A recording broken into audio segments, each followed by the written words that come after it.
Well, hello everybody.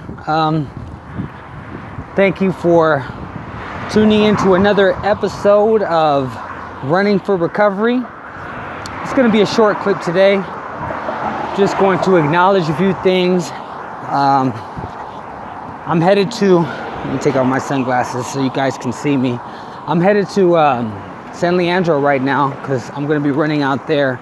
And see, that's the great thing about this recovery, is that when you're healthy and you're doing the right thing, you can pretty much run anywhere. And not only does nobody bother you, but it's almost like they welcome you. Like I'll be running down the street or running in the park, or it really gets me when I'm running down the street, but people that are driving by or walking by, they're like, hey, hello, hey, how you doing? Or they'll get the nod, you'll get the nod from them that's, hey, we appreciate your positivity in the neighborhood.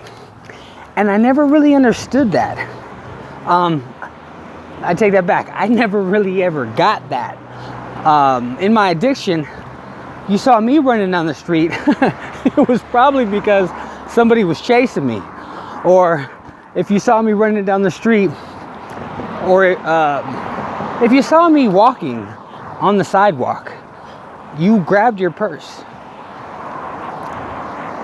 And I can't say that it was as much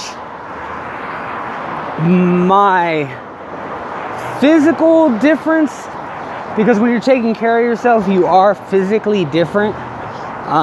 You look healthier and whatnot. Sorry about that. I got distracted. Oh my goodness. Okay, so anyways, back to what I was saying. Physically, you are different because you're taking care of yourself and you look healthy, but spiritually and your energy and your vibe is so much different. At least for me, my vibe is so much different. Whereas I used to walk down the sidewalk, like I said, people would clutch their purse, or if a woman was walking with a man, maybe she'd clutch him a little harder just to, for that protection, because I looked shady. I looked like I was up to something. 9 times out of 10 I was. And I used to get mad about the kind of responses that I'd get from people like, hey, that's profiling, and that's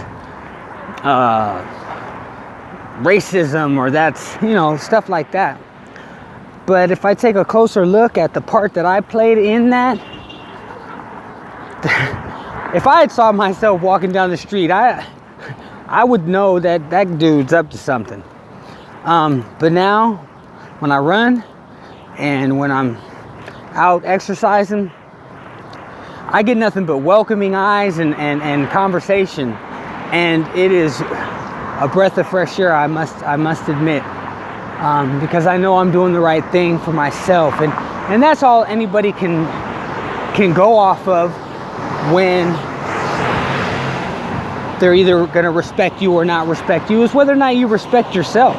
I mean, who's going to respect somebody who doesn't respect themselves? And there's things that people do or don't do that determine whether or not they respect themselves or not. And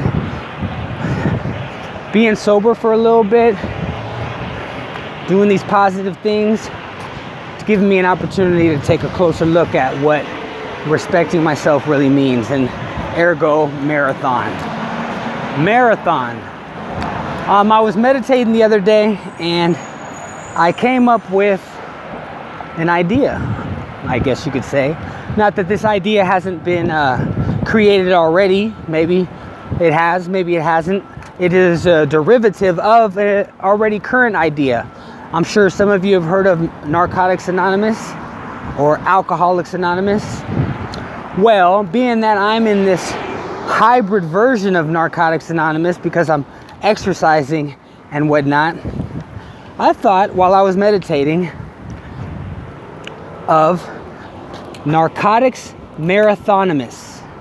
How about that? Alcoholics Marathonymous. So for those of you who might not get it through the regular meetings of AA, the regular meetings of NA, start a Narcotics Marathonymous group. Somewhere, wherever you are. Chicago, New York, Oakland, San Jose, San Francisco. That's where I'm from, by the way. Reno, Las Vegas, Milpitas, Gilroy, LA, wherever you're at. If you were watching this, get together with a bunch of guys or a bunch of girls and start a narcotics marathonimus. Instead of being stuck in the room for an hour reading literature, which is good to a point, I myself get a little antsy. Have the meeting at a park. Have the meeting at a beach. Have the meeting at I don't know, somewhere where you're, come in your shorts, come in your sweats, and run. And let that be the meeting.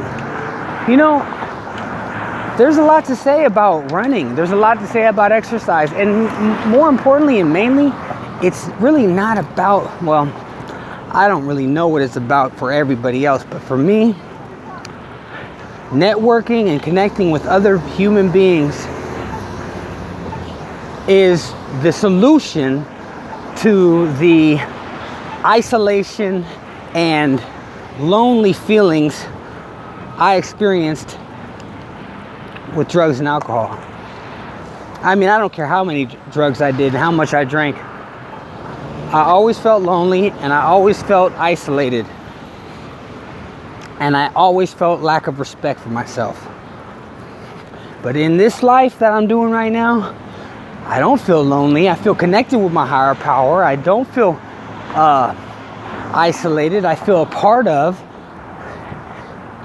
And I just challenge you guys, and I actually urge you guys to start a narcotics marathonimus group.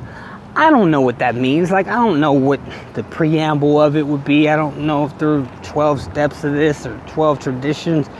I don't know. You guys can figure that one out when you guys get there. The main thing is that you start something positive. That's how I look at it. Hey, it was my idea, but you guys could do whatever you guys want with it. I'm the idea guy. Okay, this is all new to me. This actually putting an idea into action thing is new to me. So if you got any suggestions or if any help that you guys can give me, because I need all the help I can get, please leave your comments on my blog or like my page. I'm still working on the Facebook thing, so I'll get back to that, but I've gone on too long. I will check in later. I'm headed to San Leandro to go run around a park. It's going to be hot, but I'm going to go run anyways. Hour and 10 minutes, and I will see you when I'm done.